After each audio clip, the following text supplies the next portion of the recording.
আসসালামু আলাইকুম প্রিয় দর্শক, অন্য মঞ্চের আলাপচারিতায় আপনাদের সকলকে আমন্ত্রণ জানাচ্ছি। বিসমিল্লাহির রহমানির রাহিম।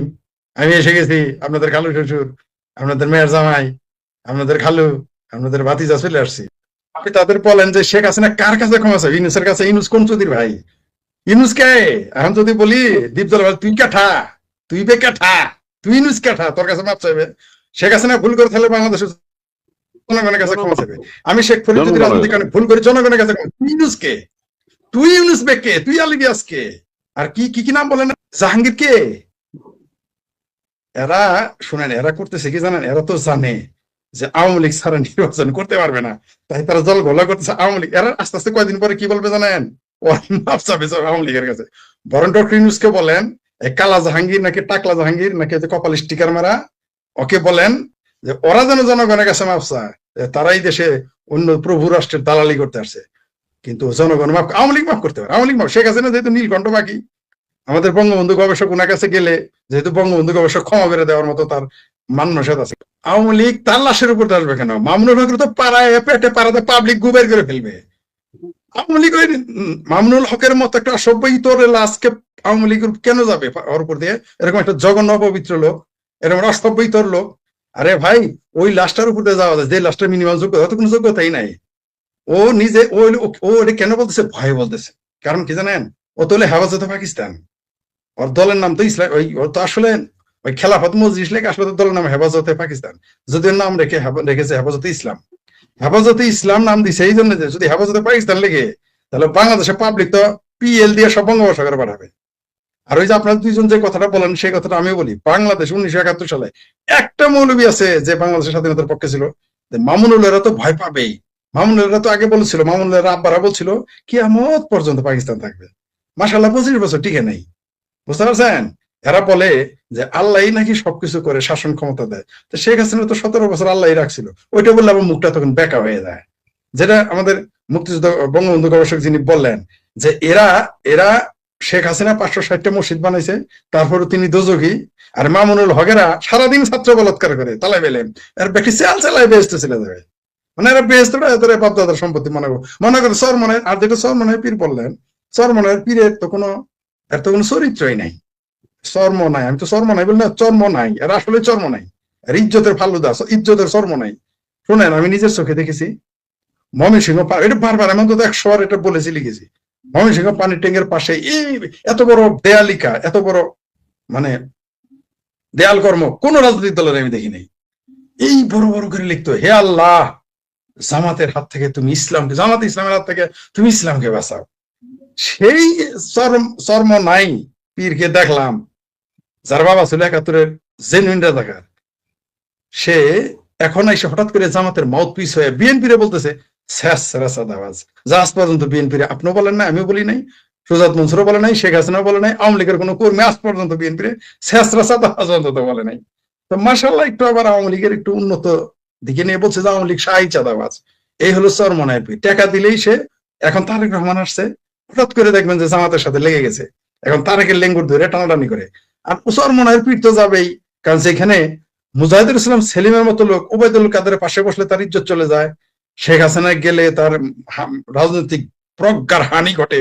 তারেক রহমান পায়ের নিচে বসলে সমস্যা নেই, এটা সমস্যা নেই। মানে আমি শেখ ফরিদ আপনাদের পাশে বসলে আমার ইজ্জত চলে যাবে, কিন্তু আরেকজনের পায়ের কাছে বসলে ইজ্জত যায় না। আসলে মানির মান পাহাড়ের সমান। তো ডক্টর ইউনূসের যেমন মানির মান পাহাড়ের সমান, আলী রিয়াজের মানির মান পাহাড়ের সমান। এদের আপনি যতই থুতু দেন, এদের যতই বিজ্জতি করেন, এদের এক কোদাল করে যায়, এদের ইজ্জত কোনোদিন যাবে না। শোনেন, ঠাকুর ঘরে কে রে, আমি কলা খাই নাই। বাংলাদেশের সেনাবাহিনী শুনেন, সবসময় বাংলাদেশ আর পাকিস্তানের সেনাবাহিনী ভোটের বিরুদ্ধে থাকে। বিসমিল্লাহির রহমানির রাহিম। আমি এসে গেছি, আপনাদের খালু শ্বশুর, আপনাদের মেয়ের জামাই, আপনাদের খালু, আপনাদের ভাতিজা চলে আসছি বলে। আমার সেনাবাহিনী এর 7-9 বছর ছিল। আবার এইখানে সেনাবাহিনী কি করেছে 5ই আগস্ট জুলাই সন্ত্রাসীদের সাথে আমরা দেখেছি।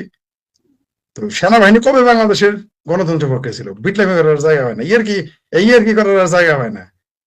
যারা বাংলাদেশের ছাত্র রাজনীতির সাথে সম্পৃক্ত বা রাজনীতির সাথে সম্পৃক্ত, একটা মানুষ আমাকে বললেন যে, এমনকি বিএনপির লোক বলুক সেনাবাহিনী গণতন্ত্রের পক্ষে বলুক। আপনি খেয়াল করেন, জামাত কিন্তু বলেছিল যে বাংলাদেশে 2টা সংগঠন আছে যারা দেশপ্রেমিক, একটা হলো জামাত আর হলো সেনাবাহিনী। মানে বুঝতে পারছেন তো, চোরে চোরে হালি, এক চোরে হাঙ্গা করে আরেক চোরে শালি, কি সুন্দর মিল দেখছেন তো। মানে বোঝা গেল বাংলাদেশের জামাতে ইসলাম আর সেনাবাহিনী ছাড়া সবাই বাংলাদেশের পক্ষে, গণতন্ত্রের পক্ষে। সেনাবাহিনী বাংলাদেশের পক্ষে আবার বিশ্বাস করতে হবে, মানে শিয়ালে মুরগির পক্ষে, শিয়ালে মুরগের পক্ষে, এটা আমার বিশ্বাস করতে হবে। তাহলে বুঝে আজকে দেশের এই অবস্থা।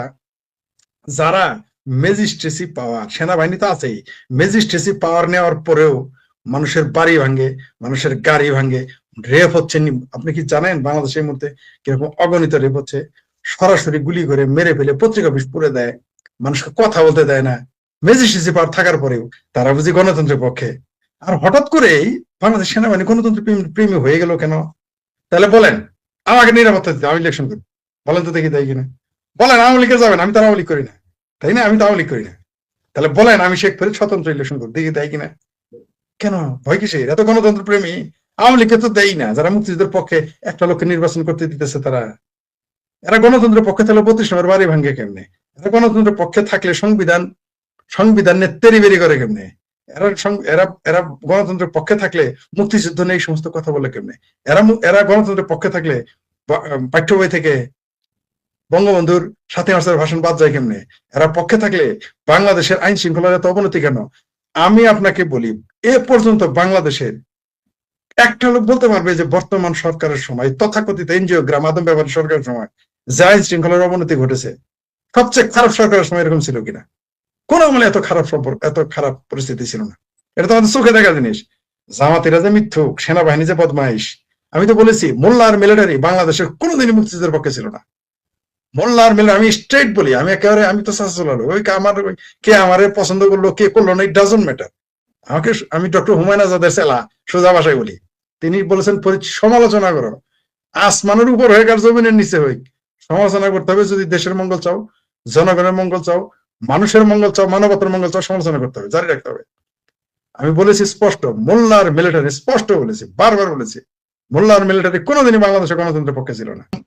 আক্তার ফাক্তার, মানে এদের টুপি দেখে আমার খুব মজা লাগছে, বুঝতে পারছেন? মানে এরা টুপি আসলে ইউনুসও, কিন্তু এরা পড়ছে গোল টুপি, আর এদের দাদা পড়ছে হলো চোখা টুপি, কিস্তি সাদা টুপি।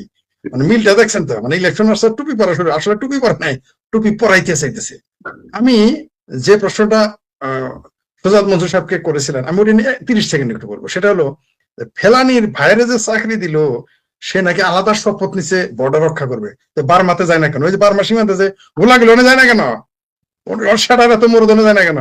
ও, ভারত নাম শুনে জোশ আসে, ভারত নাম শুনলে খুব জোশ আসে। ওইখানে কালকে যে গোলাগুলি করলো, পরশুদিন, এই যে একজন শিশুকে গুলি, সে কেউ বলে মারা গেছে, কেউ বলে আইসিউতে, ওনে যায় না কেন? ফেলানির ভাইরে না পাঠান, ফেলানির ভাই না শুধু, যারা ফেলানির নিয়ে শাহবাগে লাফালাফি সিকরি কুদাকুদি করেছে আওয়ামী লীগের আমলে, এদের আর যায় না কেন বার্মা সীমান্তে? বার্মা বিরুদ্ধে জেহাদ করে না কেন? গজায় বার্মা করে না কেন? এত মুরত। আমরা এগুলা জোর বুঝি, ভণ্ডামিটা বুঝি। অর্থাৎ তাদের বেদনা, ভারত মুক্তিযুদ্ধে আমাদের সহযোগিতা করছে, এই বেদনা তারা ভুলতে পারে না। ওই মুরগি চোর, গরু চোর সীমান্তে গিয়ে মারা যাবে, তেল চোরা, চিনি চোরা, এদেরকে যায় চাকরি দিবেন বিডিআর এর, তাদের আত্মীয় স্বজন, ফাইজলামি করার জায়গা আবার না। এগুলো বিটলামি আমরা তো বুঝি কিছু না নাকি? এই বিটলামি তো আমরা বুঝি। এটা আমাকে একজন ভারতীয় বলেছে যে ভারতের নারীরা যদি পেশাব শুরু করে বাংলাদেশে বন্যা হয়ে যাবে, এই কথাটা আমি বলতে চাই নাই। তাহলে এরা বর্ডারে যাবে ফেলানির, তাহলে বাংলাদেশে তো প্রতিদিনই তো 5 জন করে নাকি মারা যায়, গরু চুরি করতে গিয়ে, মুরগি চুরি করতে গিয়ে, চিনি চুরি করতে গিয়ে, ফেনশিল থেকে। সবগুলো বাইরে চাকরি দিবে, দেখ না কেন? বিজেপিতে চাকরি দেখ, আমরা চাই এগুলোর দেখ, তাড়াতাড়ি দেখ, এটা বিডিআর রক্ষা করো। ওই ফেলানির ভাই আরো বেশি চোরাগার বাড়ি করবে, ভারতের টাকা খাবে, ওইলে আমরা জানি।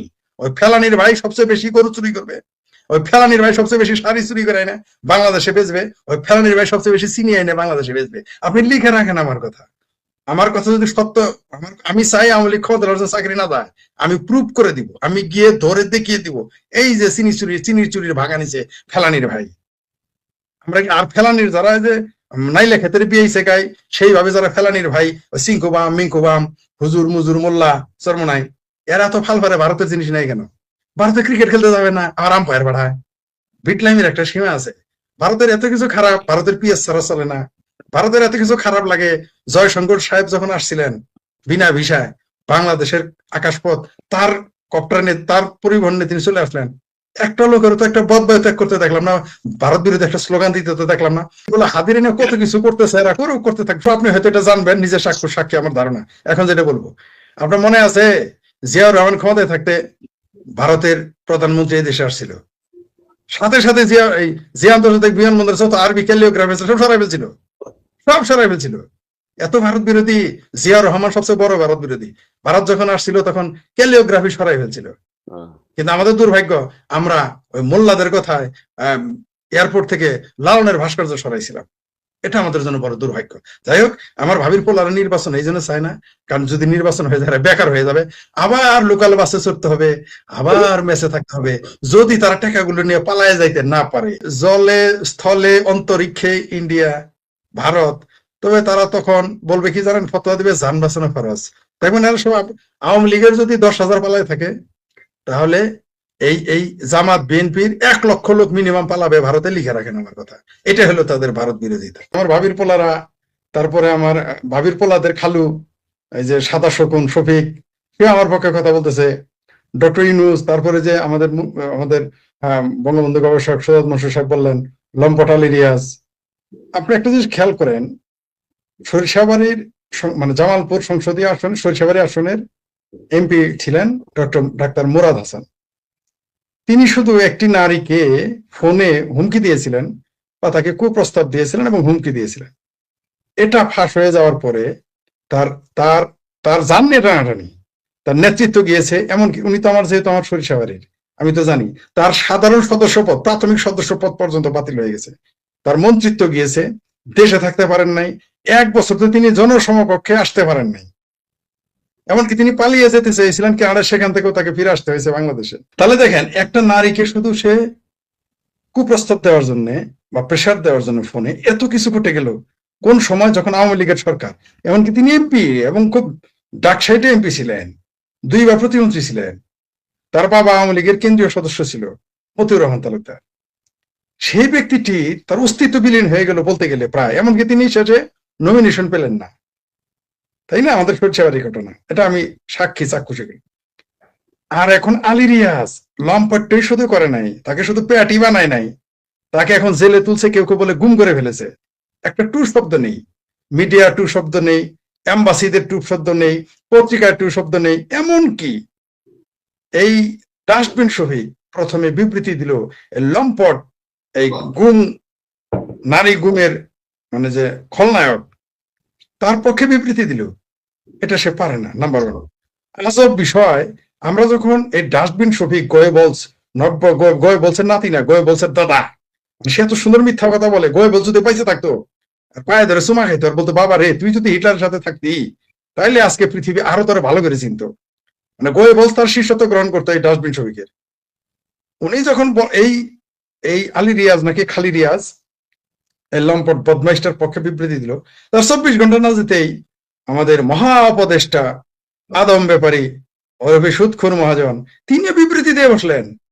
আচ্ছা, ধরেন আমার নামে কোনো ক্লেম আসলো যে ফরিদ এই অপরাধটা করেছে, আপনি তো সেটা বিবৃতি দিতে পারেন না, আপনি সেটা নিয়ে আলোচনা সমালোচনা করতে পারেন, আমার পক্ষে বিবৃতি দিতে পারেন না। আপনার সাথে যত সম্পর্কই থাকুক, আপনি হয়তো তখন বলবেন এটা তো হওয়ার কথা না, তাহলে ফরিদের কাছে শুনি, শেখ ফরিদ আমাদের সামনে আসুক, সে বিবৃতি দেয়। কিন্তু আপনি আমার পক্ষে বিবৃতি দেওয়া শুরু করলেন, এটা তো হবে না। এখন চারিত্র সনদ একটু হয়েছে, অ্যাডভান্স হয়েছে, একটু প্রমোশন হয়েছে। এখন ডাস্টবিন শফিক দেয়, মানে ইউনুসের কেরানিও দেয় এবং ইউনুস সাহেব দেয়। সে এখন সার্টিফিকেট, যেটা আলী রিয়াজকে দিয়েছে। একটা নারীকে গুম করে ফেলো আলী রিয়াজ, তাকে নিয়ে কথা না। এবার আসি নির্বাচন নিয়ে। এই আলী রিয়াজ জাসদি সাহেব, জাসদ মানে কি? জাসদের একটা বৃহত্তর অংশ বাংলাদেশ বিরোধী, মুক্তিযুদ্ধ বিরোধী এবং তীব্র ভারত বিরোধী। এদের কাজই ভারত বিরোধিতা করা, বঙ্গবন্ধু চিঙ্কু বামের আর কি। চিঙ্কু বামের 3 কাম, ভারত, বঙ্গবন্ধু এবং আওয়ামী লীগের বদনাম, এছাড়া তাদের কোনো কাজই নাই। আপনি আমাকে একটা চিঙ্কু বাম দেখেন যে এই 3টার বাইরে তারা কোনো কাজ করে, এই 3টার বাইরে তারা যাবেই না, এই 3টার উপরে তাদের ইমান, তাদের আর কোনো কাজই নাই। আলী রিয়াজ তো সেই লোক, তার উপর আবার তিনি অন্য দেশের নাগরিক, তিনি প্রকাশ্য অন্য দেশের নাগরিক, বাংলাদেশে আসছেন সংবিধান বদলাতে। সংবিধান কি আলী রিয়াজের বাবা, আলী রিয়াজের মায়ের ভাতারের? এত সস্তা অত নালী আদেশের না। আলী রিয়াজের বাবার ক্ষমতা নাই, হা ভোট না ভোট, খা ভোট, যা ভোট, যাহা মন চায় তাহা ভোট দেয়। বাংলাদেশের সংবিধান নিয়ে যারা বিটলামি করবে, ফাতরামি করবে, ফাইরা ফেলামো তাদের আমরা। বাংলাদেশের জনগণ যারা আছে না, একেবারে ফাইরা ফেলবো, সোজা কথা বললাম। জামানের ভাষা, আলী রিয়াজের বাবা যদি পারে না ভোট, খা ভোট, হা ভোট দিয়ে আসুক। এই সমস্ত ভোট, এই সমস্ত নির্বাচনকে আমরা থোড়াই কেয়ার করি। বাংলাদেশের জনগণকে তো আলী রিয়াজ ভুলে গেছে যে এরা লেংটি মেরে মালকসা মেরে সেন্টো গেঞ্জি গায়ে দিয়ে মাথায় গামছা বেঁধে কিন্তু এই দেশ স্বাধীন করছে। কেউ যদি মনে করে শুধুমাত্র ভারতের বাহিনী ভারতের লজিস্টিক সাপোর্ট দিয়ে স্বাধীনতা ভুল, তাহলে তো রোহিঙ্গারাও দেশ স্বাধীন করতে পারতো। এত সস্তা না। তো আলী রিয়াজের মায়ের ভাতার যে যারা ছিল নিয়াজি, তারা কিন্তু 95,000 সৈন্য নিয়ে হাত পা উপর দিক তুলে তারপর কিন্তু পালাইছে ভারতের জেল কেটে। আলী রিয়াজদের আবার পালাতে হবে না, এবার পালাতে দেবো না আমরা। তারা যদি মনে করে বাংলাদেশের সংবিধান গণিমতের মাল, তারা যদি মনে করে, আলী রিয়াজরা যদি মনে করে, ডক্টর ইউনূস যদি মনে করে, আমার ভাবির পোলারা যদি মনে করে যে এটা গণিমতের মাল সংবিধান আর বাংলাদেশ, অত্তনালী আদেশে আমরা ছাড়বো না। এই জন্যই কিন্তু আগে ভাবির ছেলে বললে কেন রাগ করতে এখন আমি বুঝতে পারতেছি। কারণ ভাবির ছেলে বললে তাহলে তো আমার ভাতিজা হয়, তাহলে আমার ভাই তাদের জন্ম দিয়েছে কিনা তার তো কোনো ঠিক নাই। এটা আগে আমি বুঝি নাই, আগে এখন বুঝি আর কি। কিন্তু ভাবির পোলা বললে অন্তত মাটা নিশ্চিত সবাই বোঝা যায়। কেউ কেউ সেটা কাকার সন্তান মনে করতে পারে, তাতে সমস্যা নেই তাদের। কিন্তু আপনি কেন বললাম কথাটা জানেন? আপনি দেখেন তারা নিজেরাই যে আসলে কার পোলা কেউ জানে। এরা কি জামাতের পোলা? আমার ভাবির পোলারা কি জামাতের পোলা, না ডক্টর ইউনূসের পোলা, না বিদেশিদের পোলা, না আমার পোলা, না ওর বাপের পোলা? বোঝাই যাইতেছে না। এরা একবার বলতেছে আমরা নির্বাচন করব, আরেকবার বলতেছে নির্বাচনে সমান সমান ফিল্ড নাই। তাদের তাদের আব্বা ক্ষমতায়, জ্যাঠা ক্ষমতায়, কাকা ক্ষমতায়, খালু ক্ষমতায়, তারপরেও যদি মানে লেভেল প্লেইং ফিল্ড না হয়, তাহলে কি আমার আমলে লেভেল প্লেইং ফিল্ড হবে? আচ্ছা, তারপরেও তারা আসলো, আসার পরে এখন বলতেছে তারা আদা খাবে, আদার ঝোল খাবে না, অথবা আদার ঝোল খাবে আদা খাবে না। তারা নাকি শুনতেছি, দুষ্ট লোকের মাধ্যমে শুনতে পেরেছি, তারা নাকি নির্বাচন করবে না। কিন্তু তারা আবার এই হ্যাঁ ভোটের পক্ষে জোরদার প্রচারণা চালাচ্ছে। আর আপনি বললেন যে তাদের জ্যাঠা, আসলে তাদের জ্যাঠা না, তাদের দাদু। আমারই তো জ্যাঠা ডক্টর ইউনূস, ঠিক আছে, আপনার আমার জ্যাঠাই হবে। যাই হোক, এখন এই ডক্টর ইউনূসের গাড়িতে বসে তারা হ্যাঁ ভোটের পক্ষে প্রচার চালায়। মানে আদা খাবো না, আদার ঝোল খাবো, বিষয়টা এরকম হয়ে গেছে। অর্থাৎ সুজাত মনসুর এবং ফজলুর বাড়ি আমার পছন্দ হয় না, কিন্তু তার বাড়ি টাকি মাছ ভর্তা খাওয়া, শৈল মাছ ভর্তা খাওয়ার খুব ভালো লাগে। বিষয়টা এরকম। মানে তারা ভোটে যাবে না, কেন যাবে না জানেন? কারণ আমার এই ভাবির পোলা জানে যে আমার সাথে যদি তারা কুত্তা মার্কা ইলেকশন করে, তাদের খালু ওই জামাতের আমিরের জামানত থাকবে না। এই ভয়ে এখন তার খালুর যদি জামানত না থাকে, তাহলে কোন হিসেবে তারা নির্বাচনে আসবে? তারা তো জানে এই যে তারা নিজেরা যে এক একজনকে মহাবীর, দুর্বল সিংহ, খায় পান্থা, ভাঙে জিগার ডাল, 2 হাত দিয়ে টাইনা ছিঁড়ে মাকড়া সার জাল, এরকম বীর তো এরা। এই মহাবীরেরা জুলাই সন্ত্রাসের আমাদের বড় বড় বিপ্লবী হয়ে গেছে। এরা তো ইলেকশনে দাঁড়ালে তো মেম্বারও পাস করতে পারবে না, এরা তো সেটা জানে। সেই ভয়েই মানে যাতে মাঠে না নামতে হয়, মাঠ ভালো না, রেফারি ভালো না, আজকে বৃষ্টি, তারপরে দর্শক ভালো না, তারপরে আপনার ফুটবলটা কেমন যেন, তারপরে আপনার লাইন্সম্যান আমাদের পক্ষে না, কত অজুহাত, মানে না নামার যত অজুহাত আছে তারা সেটা দেখাচ্ছে। এটা পাবলিক বুঝে গেছে। আর তারা নির্বাচন কেন চাইবে? দোষটা আমি অবশ্য তাদের দেই না। কারণ বারবার আমি বলি, শ্বশুর বাড়ি খাওয়া আর বালুর চরে হাগা, এই ঘর জামাইয়ের এত সুখ কে ছাড়তে চায় বলেন? যদি ঘর জামাই এই বাড়িতে তার শালা, শালি, অথবা শালি না শালা অথবা সম্বন্ধের যদি বিয়ার আলাপ করে আর সে বিয়ে হয়ে যায়, তাহলে ঘর জামাইকে তো বাড়ি ছাড়তে হবে। তার তো হয় কামাই করে খাইতে হবে, না নিজের বাপের বাড়ি যাইতে হবে। ঐতিহাসিক নির্বাচনের কোনো আমেজ নেই, উল্টো নিরাপত্তার আইন শৃঙ্খলা পরিস্থিতি নিয়ে চিন্তিত সরকার। সরকারের মিত্রদের খুশি রেখে কতটুকু দায়িত্ব পালন করতে পারবে তা নিয়ে চিন্তিত পুরো পুলিশ বাহিনী। আর সরকারের মিত্রদের ঘুম হারাম হয়ে যাচ্ছে জোট আর আসন ভাগাভাগি নিয়ে। সরকার, প্রশাসন আর সরকারি মিত্রদের এসব চিন্তা দৃশ্যমান, এসব নিয়ে নিয়মিত গণমাধ্যমে খবর প্রকাশিত হচ্ছে। তবে পর্দার আড়ালে সরকারের মানে যমুনার যে চিন্তা, সেটি একেবারে ভিন্ন কিছু নিয়ে, যারা মাঠে নেই তাদেরকে নিয়ে। মাঠে না থেকেও সরকারের চিন্তা বাড়াচ্ছে কার্যক্রম নিষিদ্ধ থাকা আওয়ামী লীগ। চিন্তা বেড়েছে জাতীয় নিরাপত্তা উপদেষ্টা খলিলুর রহমানের মার্কিন সফরের পর। সূত্রগুলো বলছে, আওয়ামী লীগকে ফেরানোর প্রক্রিয়া নিয়ে কাজ করতে গত মে মাসে বিদেশিরা ট্রুথ অ্যান্ড রিকনসিলিয়েশন কমিশনের সুপারিশ করেছিল। সেজন্য সরকারের আইন উপদেষ্টা ও সাবেক প্রধান বিচারপতি দক্ষিণ আফ্রিকা সফরও করেছিলেন। সে চিন্তায় কেন ভাটা পড়েছে সে বিষয়ে জানতে চেয়েছে আমেরিকা সহ বেশ কয়েকটি দেশ। সাথে যোগ হয়েছে আরো বেশ কয়েকটি দেশ এবং সংস্থার পক্ষ থেকে অন্তর্ভুক্তিমূলক নির্বাচনের চাপ।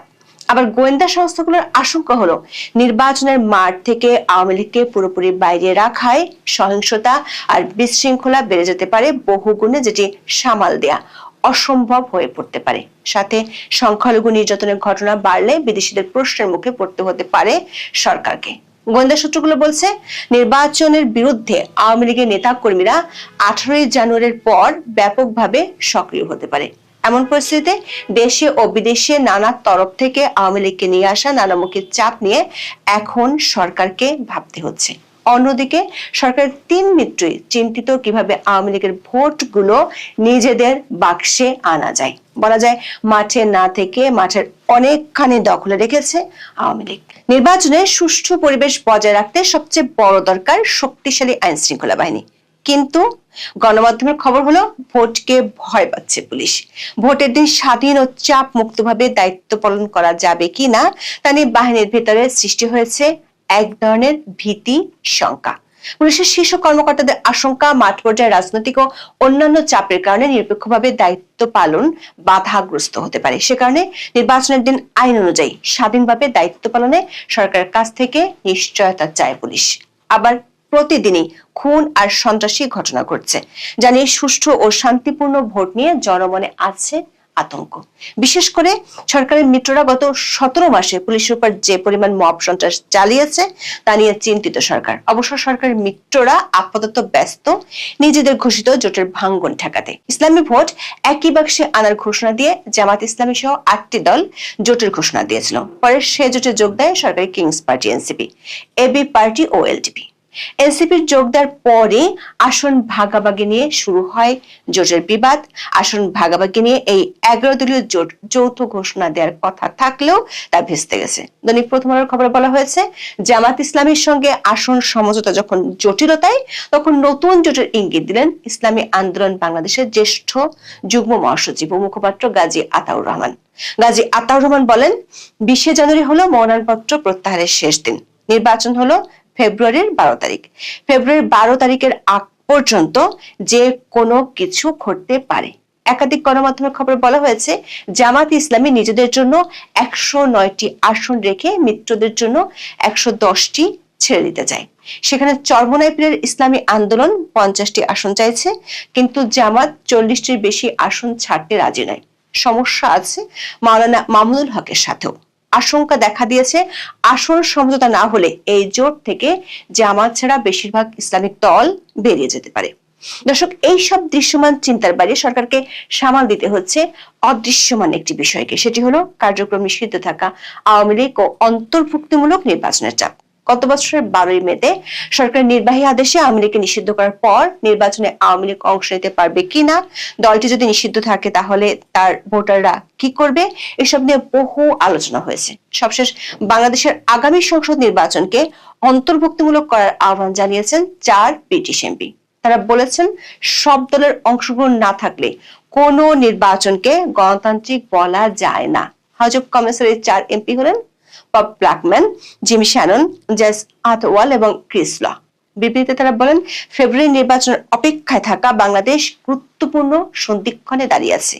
কিন্তু এমন পরিস্থিতিতে ব্যাপক জনসমর্থন থাকা রাজনৈতিক দলগুলোর উপর বর্তমানে নিষেধাজ্ঞা রয়েছে। এক্ষেত্রে জাতিসংঘের পাশাপাশি যুক্তরাজ্য বাংলাদেশের দীর্ঘদিনের মিত্রদের পরামর্শ উপেক্ষা করা হয়েছে। এই 4 ব্রিটিশ এমপি বলেছেন, মুক্ত, সুষ্ঠু ও অন্তর্ভুক্তিমূলক নির্বাচন না হলে বাংলাদেশের লাখ লাখ সাধারণ নাগরিক ভোটাধিকার থেকে বঞ্চিত হবেন এবং তারা ভোট দিতেই যাবেন না। বিবৃতিতে বলা হয়, সব প্রধান রাজনৈতিক দলের অংশগ্রহণ ছাড়া অনুষ্ঠিত কোনো নির্বাচনকে গণতান্ত্রিক বলা যায় না। বাংলাদেশের ভোটারদের উপর এমন বিধিনিষেধ আরোপ করা ডক্টর মোহাম্মদ ইউনূসের নেতৃত্বে অন্তর্বর্তী সরকার উচিত হয়নি, যারা কিনা নিজেরাই অনির্বাচিত।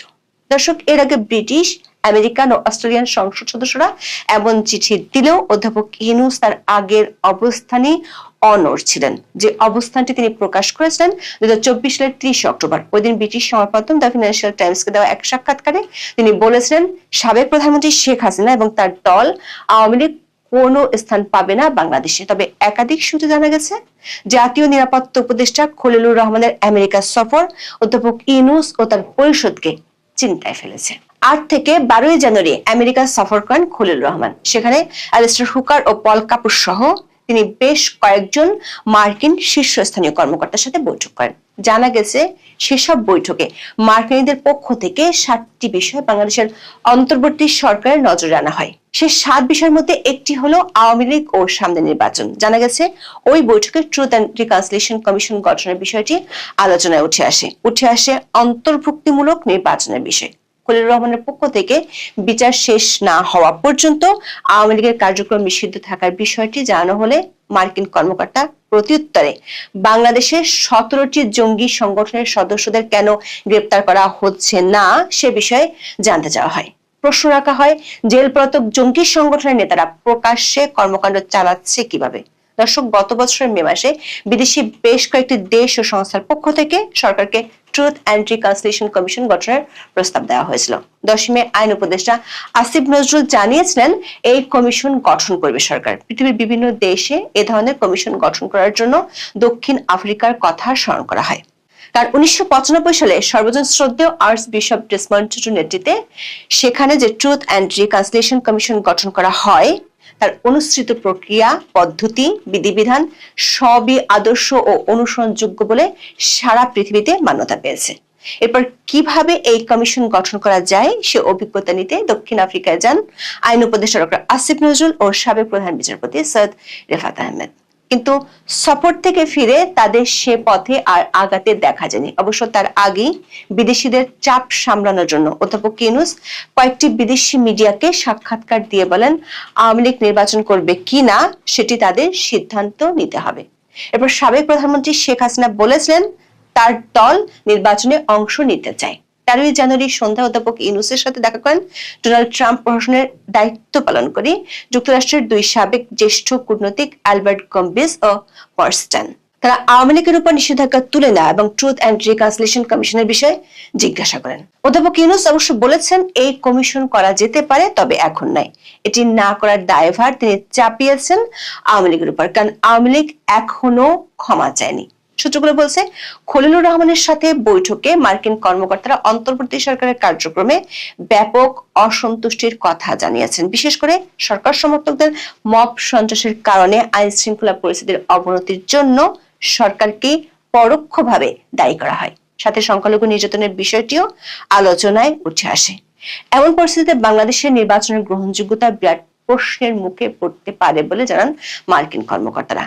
খলিলুর রহমানের ওই সফরের পর থেকে অধ্যাপক ইউনূস ও তার পরিষদের চিন্তা অনেকখানি বেড়েছে। বিশেষ করে বাংলাদেশের অভ্যন্তরীণ রাজনীতিতে বিদেশি কূটনীতিকদের যে টুইস্ট গ্রুপ সেটির কর্তৃত্ব অনেকখানি ব্রিটিশ ও মার্কিনীদের হাতে। আবার ভারতের পক্ষ থেকেও অনেক দিন ধরে অন্তর্ভুক্তিমূলক নির্বাচনের কথা বলা হচ্ছে।